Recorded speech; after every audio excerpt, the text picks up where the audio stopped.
आज राति ईरान उपरे बड़ हमला ये चित्र सामना कौच आज राति ईरान उपरे बड़ हमला हेब एभली कहते ट्रंप ये जहाँ सूचना आसुची ट्रुथ सोशल जरिया चेतावनी जारी कले अमेरिका राष्ट्रपति जहाँ सूचना आसुची कार्ग द्वीप सह समस्त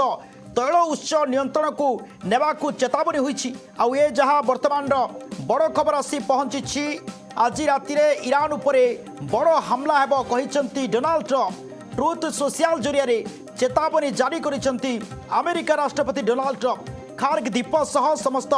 तैल उत्स नियंत्रण को नेबाकू चेतावनी देइसेंती जहाँ वर्तमान सबुठु बड़ खबर मध्य प्राच्य युद्ध को नहीं आसीछि ये बड़ खबर आ डोनाल्ड ट्रंप चेतावनी जारी करिसेंती जहाँ जना पड़छि कार्ग द्वीप सह समस्त तैल उत्स नियंत्रण को नेबाकू चेतावनी देइसेंती।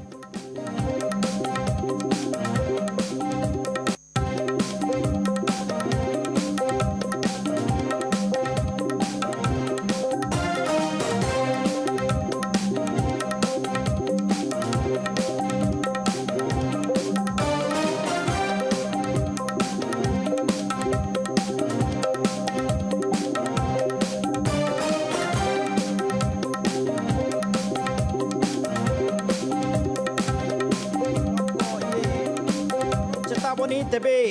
मध्य रात्र हम बड़ आक्रमण जहाँ वर्तमान बड़ खबर सामना को आसुची वर्तमान जहाँ सूचना मिलूची